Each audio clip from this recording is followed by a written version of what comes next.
estou hoje. Sim. E assim nos encaminhou para essa empresa. Ah, correto. Então, foi através de um órgão da própria cidade. Isso. Ah, tá. Qual era, você exercia alguma função lá?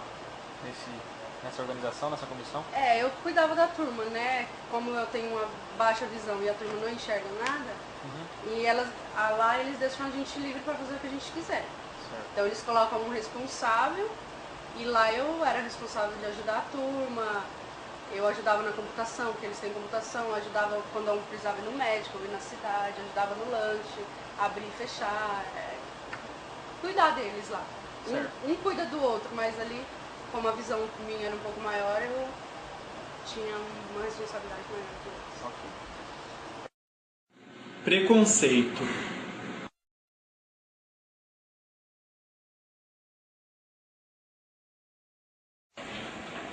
De forma explícita, não. Mas, por exemplo, eu nunca lecionei num colégio particular. Nunca fui contratado, nunca fui cogitado. Os meus colegas lecionavam em escolas particulares, mas minha situação nunca foi cogitada. Então, esse é um ponto. Então, não dá para afirmar nada, mas é um ponto interessante. Outro ponto, quando eu comecei em 1996, teve o diretor da escola que eu peguei aulas em duas escolas. De uma das escolas, ele queria entrar com recurso para que eu não desse as aulas. Eu vejo isso como uma forma de preconceito. E ele tinha sido professor meu no ensino médio, no antigo segundo grau. Isso trouxe uma carga de responsabilidade muito grande sobre mim. Eu digo que eu precisei matar um leão por dia naquela época. E eu me tornei um excelente professor por conta disso. Que eu tive que mostrar, além da minha formação e tudo. Isso aí as pessoas não veem muito, principalmente nessa parte burocrática que envolve a escola. Acho que isso a escola podia mudar, pegando um pouco a pergunta anterior, né? Nessa parte burocrática, existe uma burocracia escolar que coisa de diretoria de ensino, eu acho que a escola se envolve assim, muitas vezes com problemas fictícios de educação. Mas tudo bem, voltando a essa questão. Então ele quis entrar com recurso, mas ele não entrou. E depois acho que ele abandonou a ideia, porque eu acabei me dando bem. Teve um concurso que eu prestei 2 concursos para professor efetivo do ensino médio do estado de São Paulo, passei nos 2. No primeiro eu me efetivei. Depois me exonerei, porque peguei uma bolsa e tive que me exonerar. E quando eu prestei o segundo concurso, e a bolsa estava terminando, e eu ia voltar, né, como professor efetivo, eu tive uma negativa da Secretaria de Saúde, acho. A perícia foi feita em São Paulo, e eles me deram um atestado de inapto. Eu tenho até hoje esse atestado. Eu não entrei com recursos, não busquei um advogado, porque em seguida eu ingressei no pós-doutorado com uma bolsa, então de qualquer forma eu iria ter que sair dessas aulas, deixar essas aulas. Mas foi algo assim que me chocou bastante, me chateou bastante na época. Isso foi em 2005. Depois, em 2006, eu prestei o concurso aqui ainda solteira, passei e não tive problemas no exame médico. O médico me liberou, vamos dizer assim, me considerou apto. Eu, particularmente, sobre essa questão médica, eu tenho a consciência de que o médico não tem competência para dizer se uma pessoa pode ou não lecionar, principalmente o deficiente visual. Ele pode dizer se eu enxergo ou não e que tipo de deficiência visual eu tenho. Agora, daí a afirmar que eu não posso atuar numa sala de aula, eu acho que há necessidade de uma equipe multidisciplinar que envolva pedagogos e tudo mais para poder afirmar isso. Mas infelizmente isso está na mão de médicos e pessoas como eu, embora tenha mostrado competência,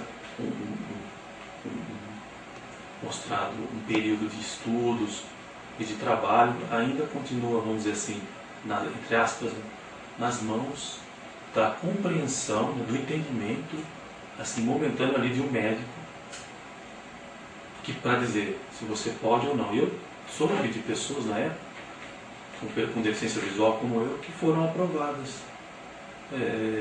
Nesse exame médico foi aprovado. Talvez porque tivessem passado por outros médicos, ou pelo mesmo, e que não sei por qual motivo aprovou essas pessoas e não me aprovaram. Né?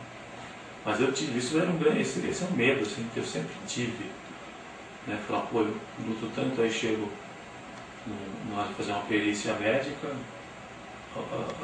ele vai me dizer se eu posso ou não lecionar.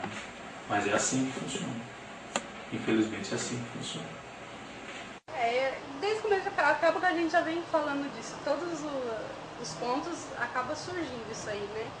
Mas eu acho assim, centralmente assim, tudo que atrapalha um deficiente. No caso visual seu, né? No caso meu visual, é que todos os deficientes, pelo pensamento das pessoas, são mental. Não existe deficiente físico, visual e etc. Que todos os deficientes são mentais. Ou seja, falou que é deficiente não é capaz. Tanto é que fala pra mim que nem você vê um professor PhD deficiente visual, você se espanta, poxa vida. Pois é. Mais um deficiente? Mas por que não um deficiente? Entendeu? Só que se o deficiente for apto no braille, na vontade principalmente, ele pode ser o que ele quiser.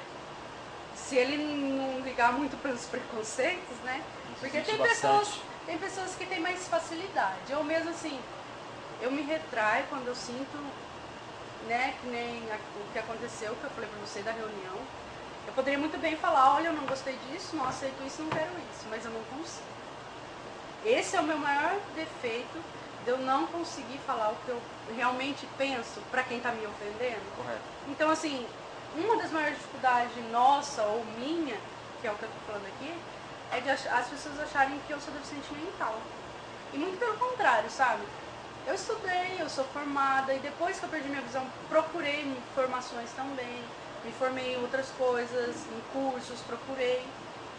Só que ninguém vê isso aí. É como se você vivesse 20 anos, apagassem com a borracha, e aí conta 6 anos de deficiente. Então, assim, é uma das principais coisas, mas tudo a gente se encontra. Eu vou procurar 4 pessoas para me ajudar. Tem 2 deficientes, 2 só dá. Tem 4, 2 é deficientes e 2 é normais. Os 2 só dá conta. Os 2 ali dá conta, não precisa dos 4. Entendeu? No caso de amanhã que vai trabalhar, precisavam de 3, somos em 4. 2 estão ausentes, então só vai trabalhar 1. Por quê? A deficiente não precisa, ou o deficiente. Então, a discriminação é total, sabe? Eu ainda tenho, que nem eu falei pra você, uma certa vantagem de que se eu sentar num cinema, por exemplo, ninguém vai ver que eu sou deficiente. Só que se sentar um cego no cinema que tem a bengala, todo mundo vai olhar, pra que ele tá ali? Pra que um cego vem no cinema? Poxa vida, mas ele tem audição, ele tem noção, sabe? Então, assim, é muita dificuldade, até a gente se embaraça um pouco, sabe, de falar. Mas hoje, assim, é o que está no meu coração hoje, de dizer pra você que é a discriminação profissional. Nesse caso, né? Eu não queria ser maior que ninguém na empresa, eu não queria ser melhor que ninguém. Só de você falar assim, ó, você é funcionário, você é funcionário e você é funcionário. Só isso, né? Não precisava de mais nada. Eu acho que só isso já conta. Não precisa ninguém falar pra você assim, ó, por você ter tido uma dificuldade aos 20 anos, você vai ganhar uma estrelinha. Não.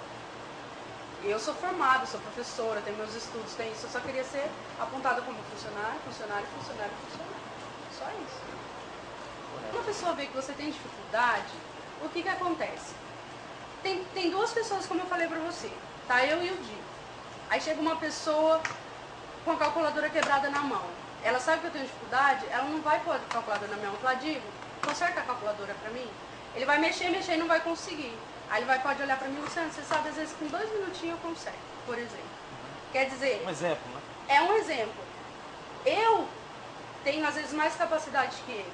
Só que, por eu ser portadora de alguma dificuldade, as pessoas discriminam. Correto. E o que, às vezes, assim, a pessoa vê que você tem dificuldade, ela acha que você é menor. Esse é o problema. Só que a pessoa tem que ver, eu tenho dificuldade de visão. Só que se você pegar um